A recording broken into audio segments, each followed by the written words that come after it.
Good morning everyone, কেমন আছো সবাই? আশা করছি সবাই খুব ভালো আছো, সুস্থ আছো, পজিটিভ আছো। আমি মঞ্জুরি দুর্গাপুর থেকে বলছি। আমার ব্লগে যে সমস্ত বন্ধুরা রয়েছে তাদের সবাইকে জানাচ্ছি শুভেচ্ছা, ভালোবাসা আর বড়দের প্রণাম। বাজে হচ্ছে 9:15। সকাল সকাল বেরোলাম, ছেলের সাথে বেরোলাম। ছেলে অফিস গেল, ওর সাথে বেরোলাম, দোকানে যাওয়ার ছিল। আর নিচে নেমে দেখছি কি কন কন করছে, মানে না আছে রোদ, না মানে ঠান্ডায় মানে পাগল হয়ে যাচ্ছি। কতক্ষণে ঘরে হাত জমে গেল, একটুখানি নামলাম।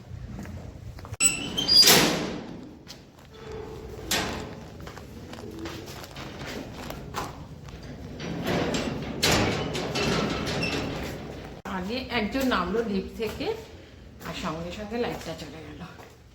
এই হচ্ছে বিরক্তিকর ব্যাপার। সিঁড়ি দিয়ে নামা যায়, ওঠা যায় না। বাহ, কি সুন্দর ফুলগুলো হয়েছে।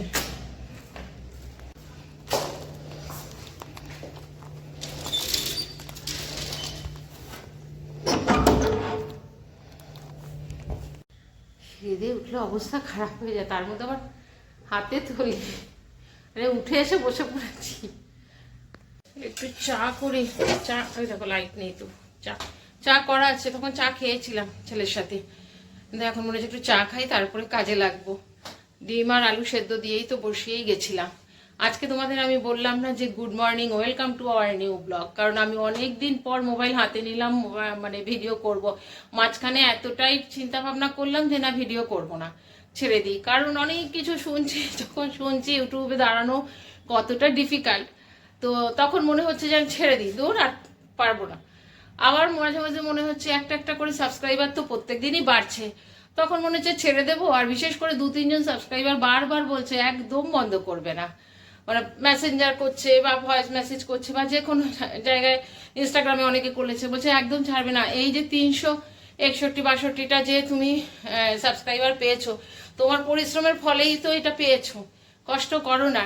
পরে আবার চিন্তা করলাম কি করব, বসেও তো থাকি না, ঠিক আছে ভিডিওটা করলে একটুখানি সময়, তাও প্রতিদিন তো করতেই পারছি না। মাঝখানে তো দেখলে শরীরটা এতটাই খারাপ হয়ে গেছিলো, একদিন করছি 2 দিন করছি না, এরকম টাইপেরই করেছি।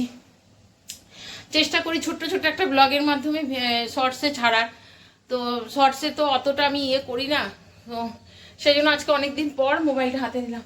আমি এতটা হাঁপিয়ে গেছি না সিঁড়ি দিয়ে, আর তারপরে একটা ভারী পেঁয়াজ টিয়াজ নিয়েছি, মানে কেমন অবস্থা, মানে ঢুকতে যাব আর সঙ্গে সঙ্গে লাইটটা। তাও ভাগ্য ভালো যে আমি উঠে পড়িনি, উঠে পড়ে হয়তো একটু দাঁড়ালেই পেয়ে যেতাম, চালাবে, জায়গাটা চালাবে, লিফট চলবে, কিন্তু আর থাক, উঠে যাই। লাইট নেই, দরজাটা খুলে রাখবো কি, দেখো এদিকে দরজাটা খুলে রাখলাম, যে অন্ধকার লাগছে, এমন লাগলো ধাই করে।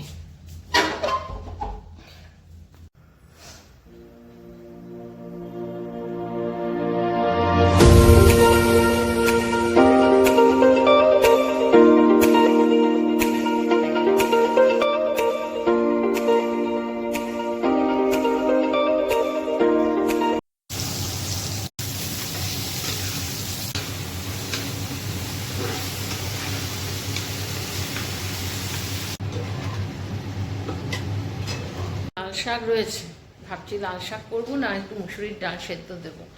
সেদ্ধ বলতে সেদ্ধ করে আমারটা তুলে রাখবো, আমার না ডাল খেতে ইচ্ছে করে না, বেশ ডাল সেদ্ধ থাকলে ঠিক আছে। দেখছি কি করব, কিছু একটা করতে হবে, শাক কি করি আর ডাল করি। চলো, ডিমের ঝোলই রান্না করেছি, আর কিছু রান্না করিনি। একটু ডাল সেদ্ধ বসিয়েছিলাম, রাইস কুকারে হয়েও গেছে। বাসন টাসন মেজে টেজে সব পরিষ্কার করে দিয়েছি। আর ভাতও করতে হবে না, ভাত অনেকটাই আছে, মাইক্রোওভেনে গরম করে নেবো। আর হ্যাঁ, তোমাদেরকে বলেছিলাম একটা বইয়ের সাথে কথা হয়েছিল, ঘর মোছার জন্যই কথা হয়েছে।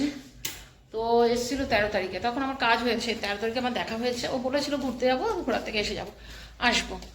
দিয়ে 13 তারিখ নিচে আমি দেখলাম, দিয়ে তখন আমাকে বলছে দিয়ে বৌদি 2টো বেজে যাবে। আর না, 2টো বাজে গেলে আমি কাজ নেব না, তার আগে যদি হয় তো 12টা 12:30টার সময় আসে। পরশু দিন থেকে কাজ করছে, 2টো ঘর মুছছে। আর ওকে আমি বলে দিয়েছি সপ্তাহে 2-3 দিন আমার কড়াইটা একটু মেজে দিও, কারণ কড়াইটা একটু ভারী, আর কড়াইটা মাজতেও খুব কষ্ট হয়, বিশেষ করে শীতকালে। কারণ শীতকালে তোমরা বুঝতে পারো যে আমি যখন কথা বলছি তখন আমি হাঁপিয়ে যাচ্ছি, কারণ শীতকালে প্রচণ্ড কষ্ট হয়, শ্বাসকষ্টটা প্রচণ্ড হয়। তো ওকে বলেছি, ও বলে ঠিক আছে করে দেবো। তো দেখা যাক, 2-3 দিন হয়ে গেল কাজ করছে। এখন রান্না টান্না সব হয়ে গেছে, এখন একটু বসবো। ও আসে ঘরটার মুছে দেয়, তারপরে গিয়ে আমি চান করে পুজো দিই। তবে আজকে কাপড় কাচবো, এখন ঘুমাচ্ছে দেখে ওই ঘরে আর মেশিন চালালাম না, একটু পরে গিয়ে মেশিনটা চালাবো।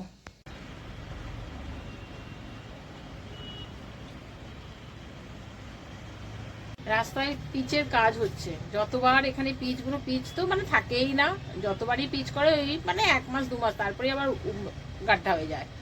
এইবারে দেখলাম একদম ভালো মতন কাজ হয়েছে, অনেকদিন হয়েও গেছে তোমার, একদম সেই বুলডোজার দিয়ে পুরো উঠিয়ে নিয়েছে, উঠিয়ে সমস্ত ফেলে আবার নতুন করে দিয়ে তারপরে কাজ হয়েছে। বেশ রাত মোটামুটি 7টা 7:30 8টা পর্যন্ত কাজ হয়। কালকে আমি আর ছেলে ফুচকা খেতে গেছিলাম নিচে, দিয়ে দেখছিলাম।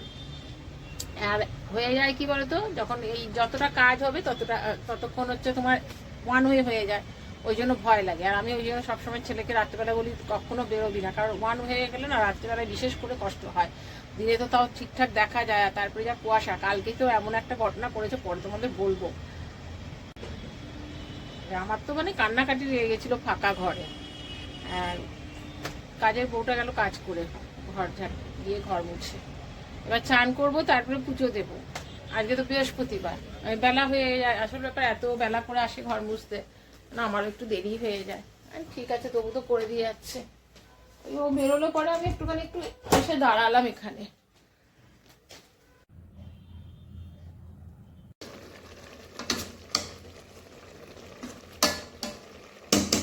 বেরিয়েছিলাম সকালবেলায়, দিয়ে ঘুগনি করেছি, ঘুগনি ওই রাইস কুকারেই করেছি। করে দিচ্ছি, একটু জলটা বেশি হয়ে গেছে, ওখানে দেবো, আবার যদি নিচে পুরো মানে ইয়ে হয়ে যায় জলটা শুকিয়ে, সেটা দিয়েছি এখানে। আর একটু মশলা করবো, চিকেন বানাবো, একটু চিকেন রেডি করে রেখেছি, একবারে কেটে নিলাম। পেঁয়াজগুলো পেস্ট করতে হবে, সকালবেলায় পেঁয়াজ পেস্ট করিনি, তখন যেটা ছিল সেটা দিয়ে পেঁয়াজ পেস্ট করে অনেক সময় রেখে দিই। সকালে একটা ছিল, ওটা দিয়ে ঘুগনিটা বসালাম।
নুন দিয়ে দিলাম,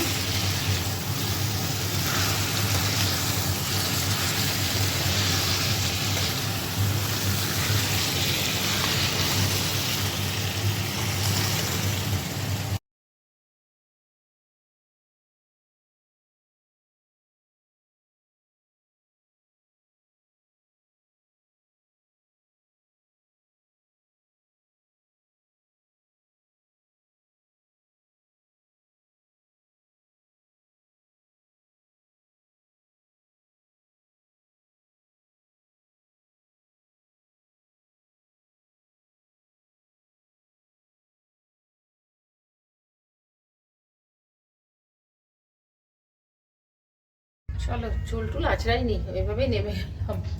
রুটিটা নিয়ে আসি, 7:30 কি 7:40 বাজে, রুটিটা নিয়ে আসি। আর না তো রাত হয়ে যায়, দেরি হয়ে যায়, তখন দাঁড়িয়ে থাকতে হয়। সোয়েটার পরলাম না, ভাবলাম ঠান্ডা নেই, ভালোই ঠান্ডা আছে। এখন নিয়ে আসলাম তো ফাঁকা ছিল, আর ওই 8:30 8টার সময় যদি যাই, এত ভিড় থাকে, দাঁড়িয়ে থাকতে হয়।